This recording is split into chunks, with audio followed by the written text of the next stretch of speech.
Excretion. Other metabolic activities generate nitrogenous materials which need to be removed.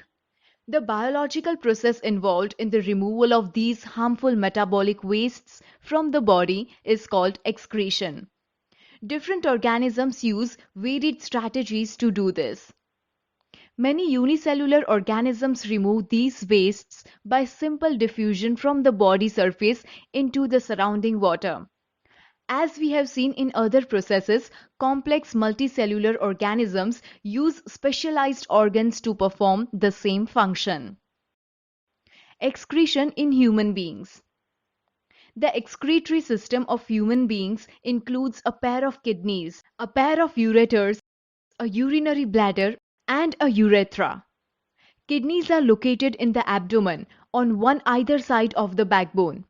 Urine produced in the kidneys passes through the ureters into the urinary bladder where it is stored until it is released through the urethra.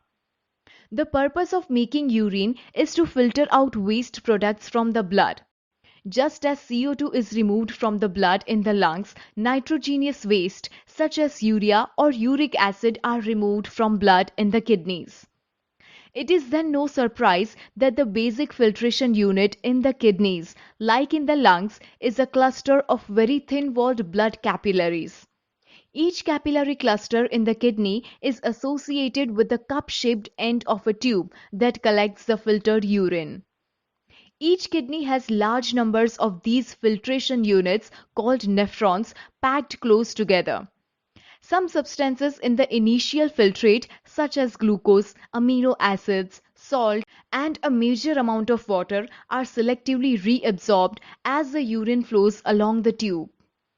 The amount of water reabsorbed depends on how much excess water there is in the body and on how much of dissolved waste there is to be excreted. The urine forming in each kidney eventually enters a long tube, the ureter, which connects the kidneys with the urinary bladder. Urine is stored in the urinary bladder until the pressure of the expanded bladder leads to the urge to pass it out through the urethra. The bladder is muscular, so it is under nervous system. As a result, we can usually control the urge to urinate. Artificial kidney. Hemodialysis. Kidneys are vital organs for survival. Several factors like infections, injury, or restricted blood flow to kidneys reduce the activity of kidneys.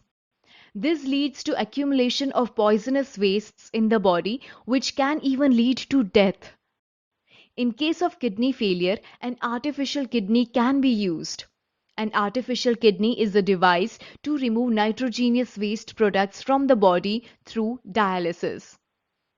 Artificial kidneys contain a number of tubes with a semi-permeable lining suspended in a tank filled with dialysing fluid. This fluid has the same osmotic pressure as blood, except that it is devoid of nitrogenous wastes.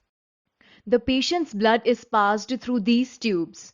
During this passage, the waste products from the blood pass into dialysing fluid by diffusion. The purified blood is pumped back into the patient. This is similar to the function of the kidney, but it is different since there is no reabsorption involved. Normally, in a healthy adult, the initial filtrate in the kidneys is about 180 liter daily. However, the volume actually excreted is only 1 liter or 2 a day, because the remaining filtrate is reabsorbed in the kidney tubules.